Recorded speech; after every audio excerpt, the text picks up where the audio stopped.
नमस्कार, आप देख रहे हैं आई इंडिया और मैं हूं पंकज सिंह गौर।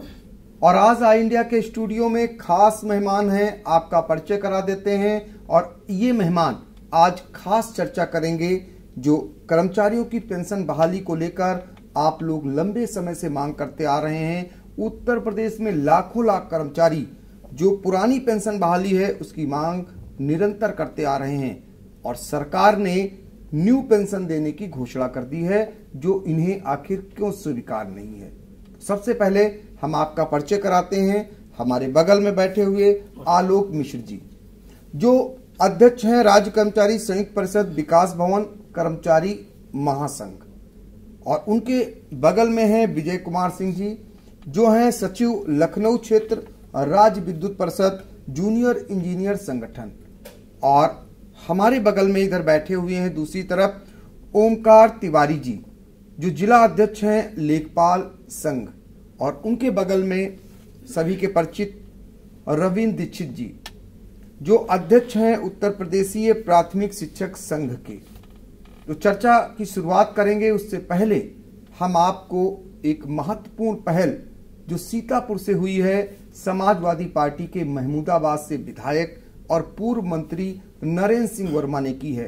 उन्होंने प्रधानमंत्री को पत्र लिखकर कहा है कि जब राष्ट्रपति, उपराष्ट्रपति, प्रधानमंत्री, मंत्री, सांसद और विधायक को पेंशन दी जा रही है तो फिर ऐसे में कर्मचारियों को क्यों नहीं। यही नहीं, उन्होंने बड़ा कदम उठाते हुए जब तक कर्मचारियों की पेंशन बहाली नहीं हो जाती है तब तक उन्होंने कहा है कि वह भी पेंशन नहीं लेंगे।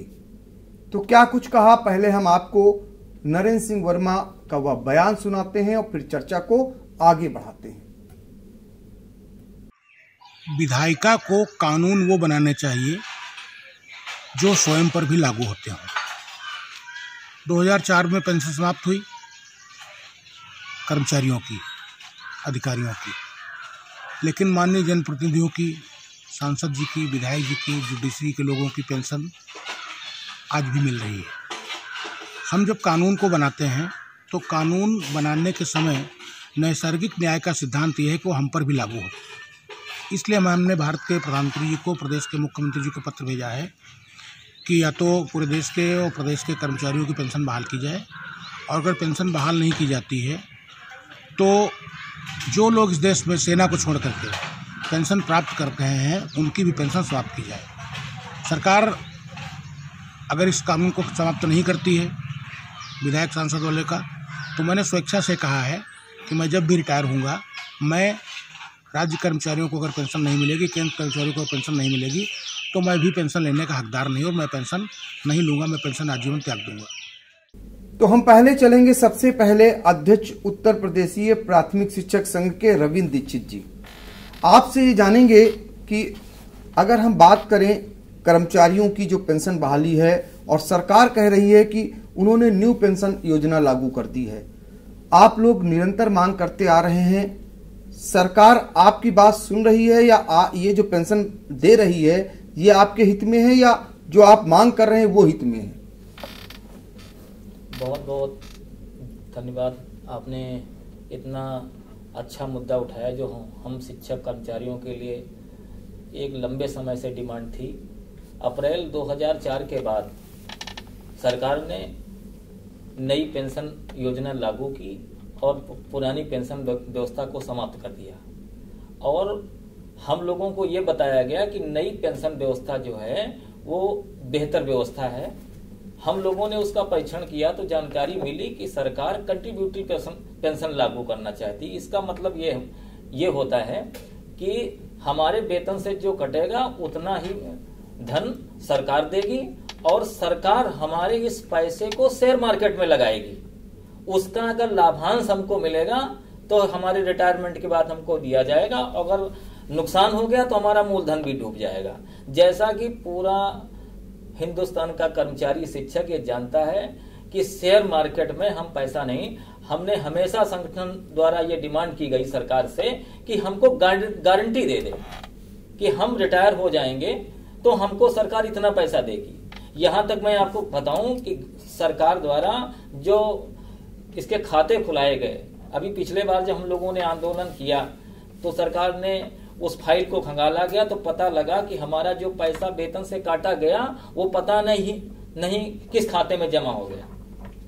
अब जब ऐसी स्थिति है और ये पेंशन व्यवस्था जो है ये बुढ़ापे का सहारा है हम लोगों के लिए, हम लोग ये सरकार से हमेशा से ये मांग करते चले आ रहे हैं। अगर ये पेंशन व्यवस्था इतनी बेहतर थी तो आप अन्य अपने सांसद विधायक माननीय जो भी हैं उन पर लागू कर देते और हमको पुरानी पेंशन का लाभ दे देते।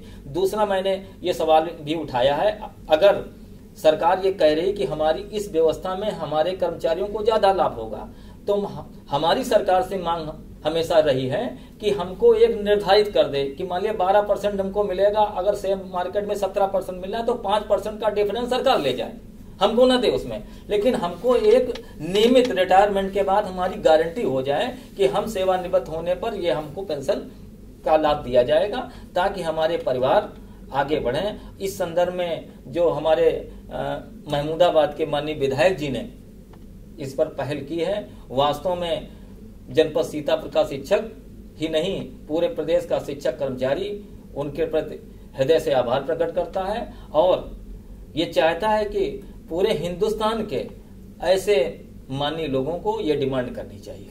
तो ये है, गारंटी चाह रहे हैं जो कर्मचारी संगठन के लोग हैं, उनका कहना है जो सरकार न्यू पेंशन देने की बात कर रही है वो उन्हें स्वीकार नहीं है, उन्हें गारंटी दे सरकार।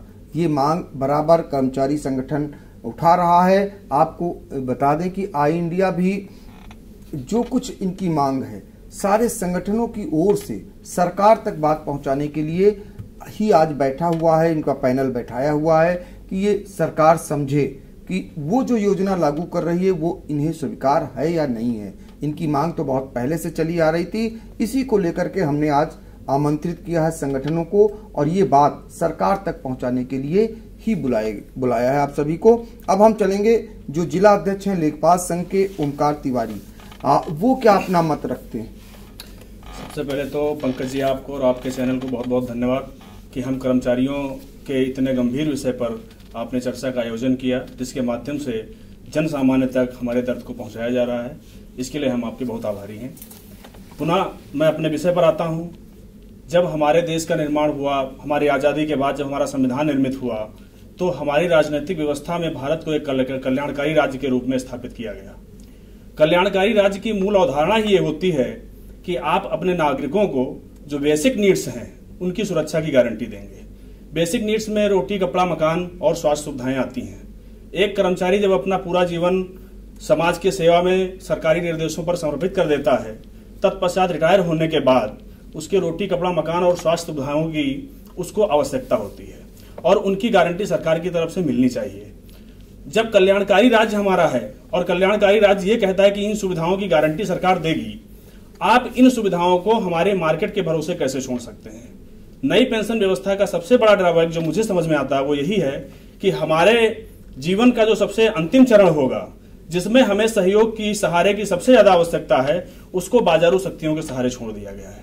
बाजार ऊपर बढ़ेगा तो हमें लाभ होगा, हमें पेंशन अच्छा मिलेगा, बाजार डाउन होगा तो हमें पेंशन अच्छा नहीं मिलेगा, कम मिलेगा। ये स्थितियां बहुत ही दयनीय हैं, भविष्य के गर्त में हैं। रिटायर होने के समय कर्मचारी को कुछ नहीं पता होगा कि उसको कितना पेंशन मिलेगा।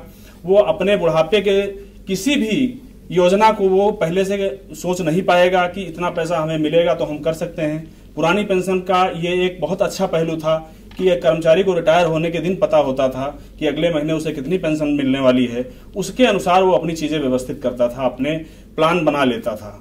नई पेंशन चूंकि बाजार के सहारे है, इसलिए ये चीजें हमें दिक्कत करेंगी, हमें बहुत समस्याओं का सामना करना पड़ सकता है। बेसिक नीड्स हमारी पूरी नहीं होंगी, स्वास्थ्य सुविधाओं से हम वंचित रह सकते हैं। इस वजह से मुझे लगता है कि नई पेंशन स्कीम को छोड़ करके हमें वापस ओल्ड पेंशन स्कीम पे स्विच करना चाहिए ताकि कर्मचारी खुशी खुशी रिटायर हो सके और अपने आगे का जीवन सहर्ष व्यतीत कर सके। तो नई पेंशन नहीं स्वीकार है, पुरानी पेंशन बहाल की जाए, ये मांग है कर्मचारी संगठनों की, कर्मचारियों की, और सरकार इसे समझे और सुने। क्योंकि कर्मचारी विभिन्न संगठनों के हमने आमंत्रित किए हैं, किसी एक संगठन के नहीं आमंत्रित किए हैं, ताकि उनका मत क्या है वो जाने। और आने वाला चुनाव है, ऐसे में सरकार के लिए ये कर्मचारी फायदेमंद भी हो सकते हैं और नुकसानदेह भी साबित हो सकते हैं। इसी मांग को लेकर के आंदोलनरत रहे आंदोलन करने वाले कर्मचारी नेता भी हमारे साथ मौजूद हैं। आलोक मिश्र जी अध्यक्ष हैं राज्य कर्मचारी संयुक्त परिषद और विकास भवन कर्मचारी महासंघ के। आप ये बताइए कि ये जो न्यू पेंशन सरकार लागू कर रही है, क्या इसमें आप लोगों का मत लिया गया? सरकार ने आप पर ये थोप दिया है क्या? ये बहुत ही आश्चर्य की बात है कि सरकार का यह कहना है कि न्यू पेंशन स्कीम जो है कर्मचारियों के हित के लिए लागू की जा रही है, लेकिन प्रश्न ये उठता है अगर कर्मचारियों के हित के लिए लागू की गई है तो क्या कर्मचारियों से इसमें राय मशवरा नहीं कराया जाना चाहिए था कि आप लोग इसके हित में, कि आप लोगों के हित में पेंशन है, इसको लागू किया जाए या ना लागू किया जाए? तो पहली बात ये रही। दूसरी बात, अगर ये इतने ही फायदे की स्कीम थी तो पहले हमारे जो जनप्रतिनिधि हैं, जो माननीय लोग हैं, पहले उनको अडॉप्ट कराया जाता, उसके बाद इसको कर्मचारियों पर लागू किया जाता है। इसको कर्मचारियों पर लागू नहीं किया गया, इस पर कर्मचारियों को थोपा गया है। कर्मचारी समुदाय इसको कतई स्वीकार नहीं करेगा और आंदोलन कर रहा है और आंदोलन करता रहेगा। रही बात महमूदाबाद के माननीय विधायक नरेंद्र वर्मा जी की, उन्होंने एक बहुत ही अच्छी पहल की है।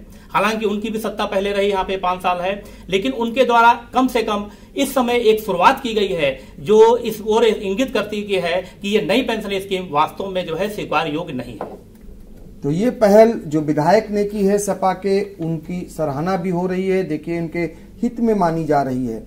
तो कहीं ना कहीं ये जो नई पेंशन है ये स्वीकार किसी कीमत पर नहीं है। ये कर्मचारी बार बार कह रहे हैं, क्योंकि उनका जो बुढ़ापा है, जब वो रिटायर होंगे, सेवानिवृत्त होंगे, तो सुरक्षा की गारंटी ये न्यू पेंशन नहीं देती नजर आ रही है। आप लोगों की ये मत एक साथ सभी का ये अब तक निकल करके आ रहा है। हमारे साथ मौजूद हैं लखनऊ क्षेत्र राज्य विद्युत परिषद जूनियर इंजीनियर संगठन के सचिव विजय कुमार सिंह जी। उनसे जानेंगे कि आप अगर इतना ही सब कुछ है तो आप लोगों ने आंदोलन भी किया और आंदोलनरत भी हैं, क्या आपको सरकार ने कभी सुना समझा?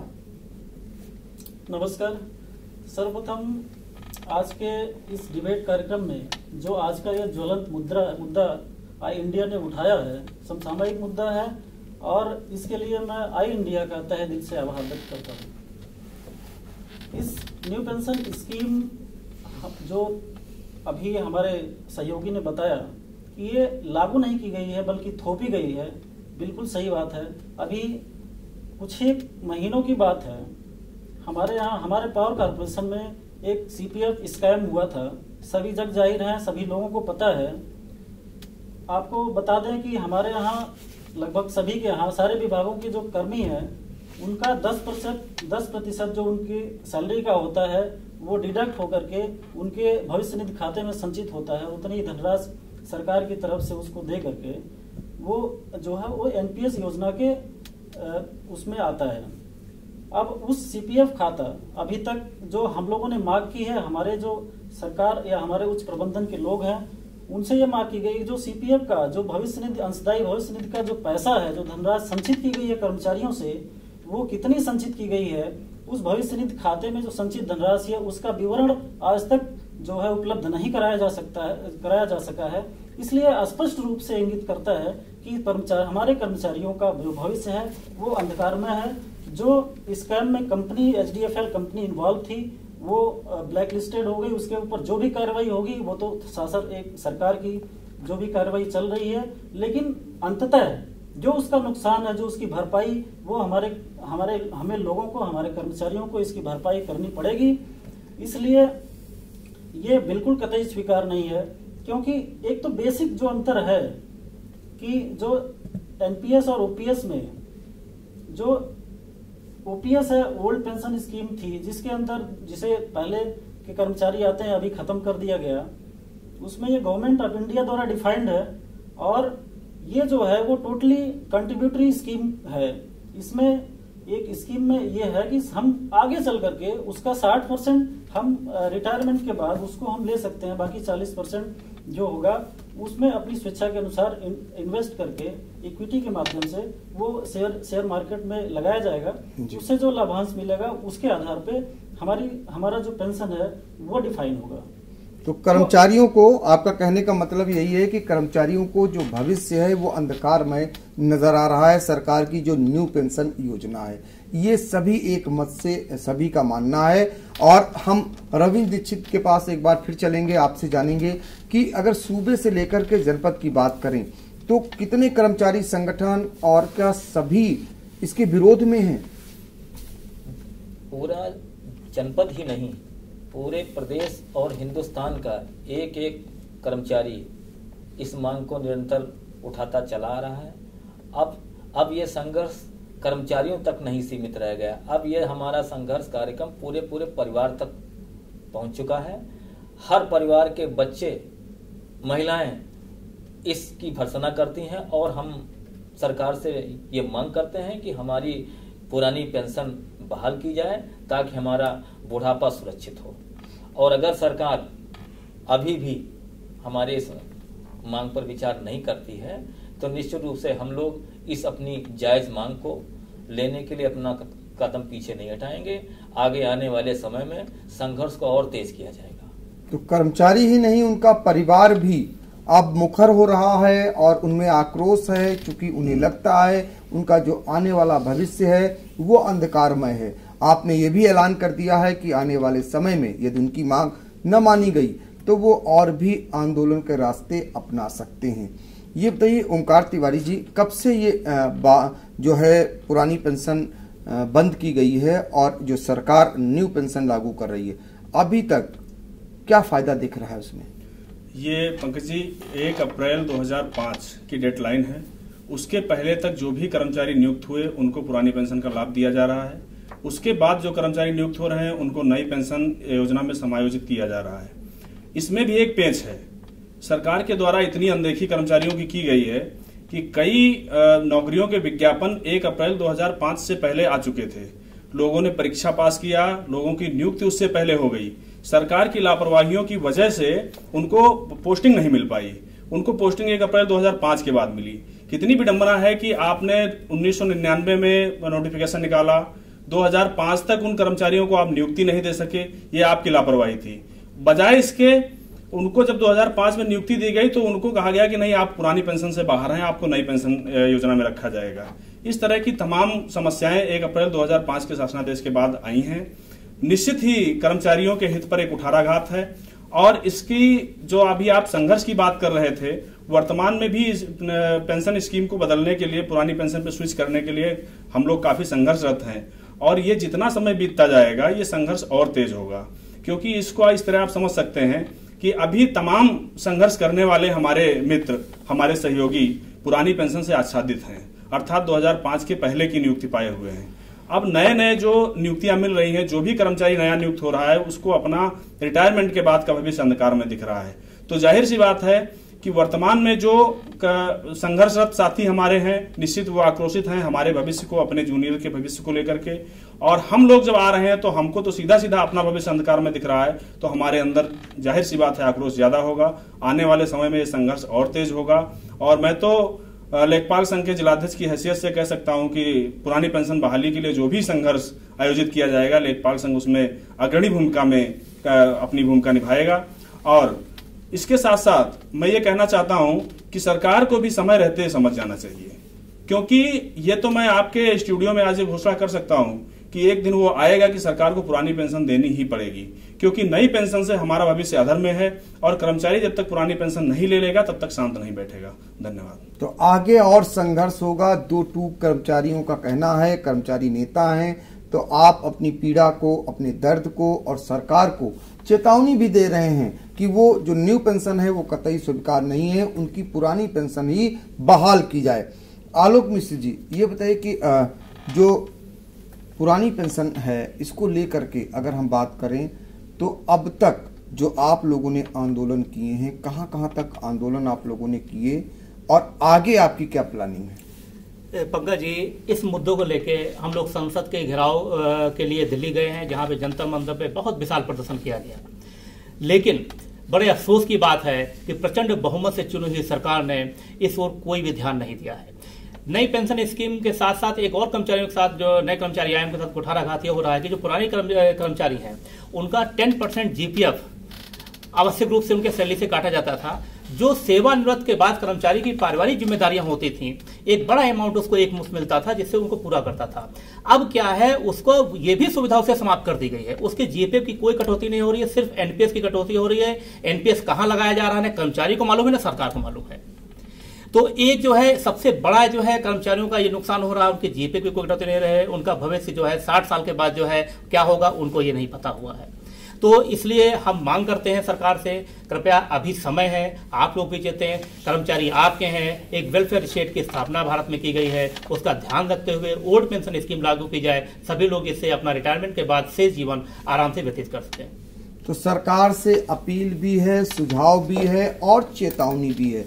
ये बराबर बढ़ती जा रही है तीनों चीज। अगर सरकार नहीं मानती है तो साफ साफ कर्मचारी नेताओं का कहना है कि आने वाले दिनों में संघर्ष और तेज होगा। विजय कुमार सिंह जी, आप ये बताइए कि जो ये पुरानी पेंशन बहाली है, आप देखते होंगे आपका विभाग, आपके विभाग के कर्मचारी पहले से ही आंदोलनरत हैं और भी मांगों को लेकर के।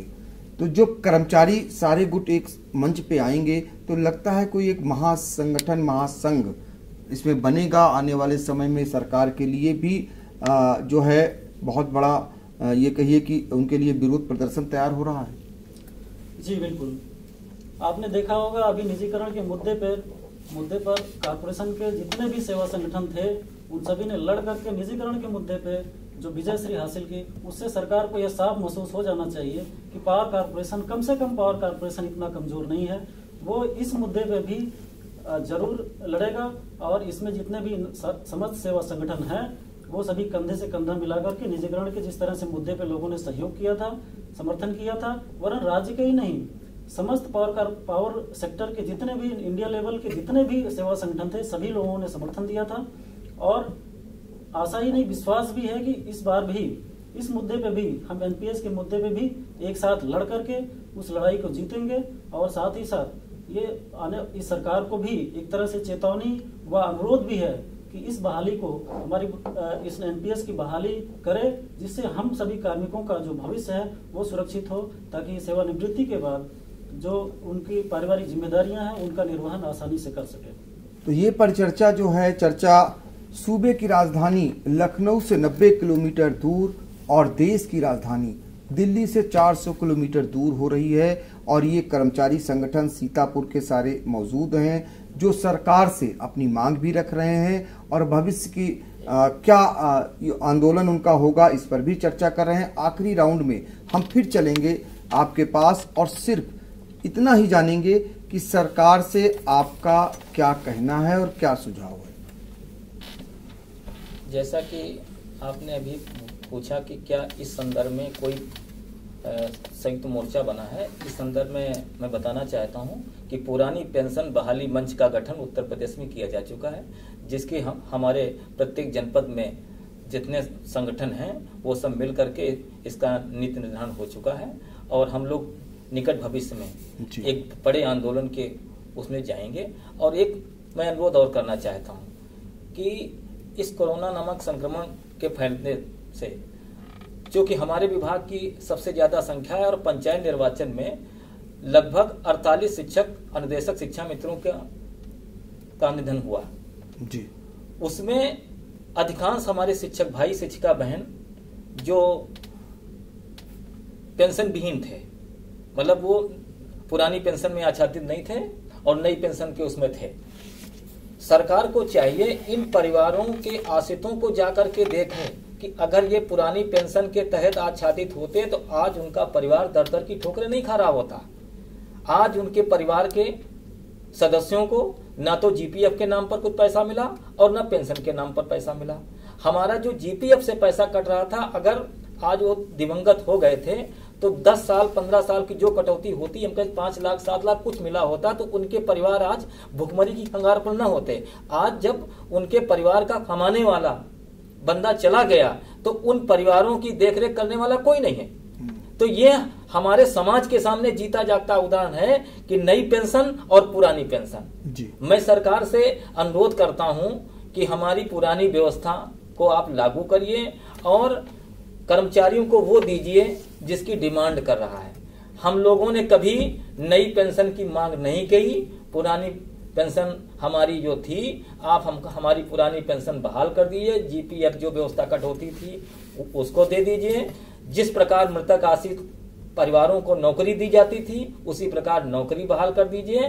बाकी हम पुरानी व्यवस्था से संतुष्ट हैं, नई व्यवस्था लागू न करिए। और अगर सरकार अन्य विभागों की भांति नई नई योजना लागू करती रहेगी तो अब संगठन इसका पुरजोर विरोध करेंगे, स्थिति चाहे जो हो। तो पुरानी पेंशन और नई पेंशन से क्या फर्क पड़ा है, इसका भी रविंद्र दीक्षित ने उदाहरण दिया है। ओमकार तिवारी जी, आप क्या सरकार से सुझाव देना चाहते हैं सरकार को? पंकज जी, अभी हमारे एक सहयोगी ने एक बात कही थी कि जो पेंशन योजना है, नई पेंशन योजना सरकार ने लागू किया, सरकार की ये एक बहुत बड़ी विडंबना है कि आप कोई भी योजना ला रहे हैं नई, तो कम से कम जो उसके स्टेक होल्डर्स हैं उनसे राय मशविरा कर लिया जाए। हमारा भी ये कोई उद्देश्य नहीं सरकार को परेशान करना, या अगर सरकार कोई ऐसा सुधार करना चाह रही है जिससे कोई अर्थव्यवस्था को गति दी जा सकती है, कुछ अच्छा किया जा सकता है, तो उसका विरोध करना हमारा कोई उद्देश्य नहीं। बशर्ते अगर उस पर आप हमसे भी सलाह मशविरा कर लेंगे तो हो सकता है हमारी आपकी बातचीत में कोई बीच का ऐसा रास्ता निकले कि आपका उद्देश्य भी पूरा हो जाए और हमें भी सुरक्षा मिल जाए। इस विषय पर मेरा एक सुझाव है कि सरकार ने नई पेंशन योजना के तहत 10% हमारी सैलरी का लेकर के 14% अपनी तरफ से, यानी कि हमारी जो वर्तमान में सैलरी होती है उसका 24% एनपीएस अकाउंट में हमारा जमा होता है। सरकार का उद्देश्य है कि वो पैसा हम शेयर मार्केट में लगा करके जो उससे अर्निंग होगी उसी को कंसोलिडेट करके हमारे रिटायरमेंट के बाद हमें कुछ 60% उसका फंड के रूप में और 40% से पेंशन हमें आगे दी जाएगी। मेरा इस पर सरकार का स्पष्ट सुझाव है कि अगर आपको लगता है कि इससे कर्मचारी को फायदा होने वाला है, पुरानी पेंशन योजना के तहत जितनी पेंशन मिलनी थी उससे कुछ अधिक पेंशन मिलने वाली है जैसा कि सरकार दावा कर रही है, तो मेरा स्पष्ट सुझाव है कि आप इसको इस तरीके से कर लीजिए और आप इसमें इतना बदलाव कर दीजिए कि आप जिस दिन रिटायर होंगे आपके रिटायरमेंट के दिन जो सैलरी होगी उसकी आधी सैलरी आपको पेंशन के रूप में दी जाएगी। उससे जो आप अधिक मिलने का दावा कर रहे हैं वो लाभ आप अपने पास रख लीजिए। इसको ये पैसा शेयर मार्केट में लगा करके जो अर्निंग हो रही है वो आप अपने पास रख लीजिए, अपने काम में लीजिए। हमें हमारी जो व्यवस्था थी रिटायरमेंट के दिन जितनी सैलरी थी उसकी आधी सैलरी मिलती थी पेंशन में, वो आप लागू कर दीजिए। हमारा सिर्फ इतना सुझाव है। तो ये सुझाव है आपने दिया और आपका कहना है कि कोई योजना अगर लागू कर रही थी सरकार तो कम से कम कर्मचारियों से विचार विमर्श कर लेती तो आज ये नौबत शायद न आती। आलोक मिश्र जी, आप क्या कहना चाहेंगे? देखिए, जब से ये नई पेंशन स्कीम लागू हुई है 2004 के बाद जो भी कर्मचारी राजकीय सेवा में आए हैं तो उससे एक बात ये पूरी तरह सिद्ध हो चुकी है, ये कर्मचारियों को हित की नहीं है। जो चीज कर्मचारियों के हित की नहीं है, कर्मचारी सरकार के महत्वपूर्ण अंग है, तो उसको तत्काल प्रभाव से समाप्त करके ओल्ड पेंशन स्कीम जो है लागू की जाती है, जिससे कर्मचारियों में जो है हर्ष की लहर व्याप्त होगी। कर्मचारी अपने जो है पूर्ण मनोयोग से सरकारी योजनाओं में जो है लागू कराएंगे और सरकार के महत्वपूर्ण अंग बन के रह के काम करेंगे। तो ऐसे सरकार के महत्वपूर्ण अंग बन सकते हैं, ये भी आपने सुझाव दिया और अपनी बात भी रखी। विजय कुमार सिंह जी, आप क्या कहना चाहेंगे सरकार से? पंकज जी, आप जानते ही हैं हमारा जो विभाग है, विद्युत विभाग है, वो आज की वो आवश्यक सेवाओं में आता है और हमारे यहाँ अगर कोई आंदोलन की रूपरेखा बनती है, जैसा कि हम कभी नहीं चाहते कि हमें आंदोलन करने की नौबत आए, उससे हमारा आम आदमी, आम पब्लिक, आम उपभोक्ता प्रभावित होता है। तो हमारा ये उद्देश्य बिल्कुल भी नहीं होता कि हम किसी आंदोलन पे जाएं। इसके पहले भी हम लोगों ने जो आंदोलन किए हैं उसमें हम लोगों ने जनता को साथ में लेकर के, निजीकरण जैसे मुद्दे पे भी हमने जनता को जागरूक करके कि इससे आपके क्या नुकसान है उसको जागरूक करके हमने आंदोलन की रूपरेखा बनाई थी और उनकी जहां तक कोशिश की गई कि उनकी जो विद्युत आपूर्ति वो बाधित न होने पाए। तो पहली बात तो हमारे जो सहयोगी ने एक कहा कि एक जो 50% जो उसको फिक्स कर दिया जाए, हमारा जो पेंशन है उसका एक दावा कर दिया जाए। देखिए, दावे तो सरकार बहुत करती है, हम दावे पे नहीं जाएंगे, ना हम इन पे यकीन करते हैं। आप इसका गजट नोटिफिकेशन जारी कर दीजिए, उससे तभी हम इसको हम सही मान सकते हैं। अदरवाइज दावे पे मैं यकीन नहीं करता हूं। और इतना ही कहना है, अभी जो हमारे माननीय नरेंद्र सिंह वर्मा जी ने जो एक तरह से बलिदान दिया है, कह सकते हैं कि उस तरह उनका जो बलिदान है काबिले तारीफ है, हम उसकी सराहना करते हैं। हम अपने ऊर्जा परिवार की तरफ से उनकी मुक्त कंठ से सराहना करते हैं और अपील भी करते हैं अन्य जो जनप्रतिनिधि हैं वो भी इस मुहिम में शामिल हों और हमारे परिवार के साथ जुड़ करके हमारा भविष्य सुरक्षित कराएं। तो आपने सुना सीतापुर के कर्मचारियों का पुरानी पेंशन को लेकर के और नई पेंशन को लेकर के क्या कुछ मत है। क्योंकि चर्चा इसलिए अनिवार्य हो जाती थी, सीतापुर के ही विपक्षी दल समाजवादी पार्टी के विधायक और पूर्व मंत्री नरेंद्र सिंह वर्मा ने एक बड़ी पहल करते हुए एक पुरानी पेंशन बहाली को लेकर के उन्होंने अपनी पेंशन को न लेने का निर्णय कर लिया है, घोषणा कर दी है और साथ ही मांग की है जब राष्ट्रपति, उपराष्ट्रपति, प्रधानमंत्री और मंत्री साथ ही सांसद, विधायक को पेंशन दी जा सकती है तो फिर इन कर्मचारियों को क्यों नहीं। ये निश्चित तौर पर सरकार के लिए अब सोचनीय विषय हो गया है और कर्मचारियों को आपने सुन ही लिया है कि वो पुरानी पेंशन पाने को लेकर क्या कुछ करेंगे, क्या कुछ आगे उनकी रणनीति रहेगी। नई पेंशन उन्हें किसी भी कीमत पर स्वीकार नहीं है। अब सारा कुछ सरकार के हाथ में है, सरकार को सोचना है कि उनका हित कहाँ है और अहित कहाँ होने वाला है। फिलहाल आज के लिए इतना ही, हमें दीजिए इजाजत। नमस्कार, आप सभी का बहुत बहुत धन्यवाद।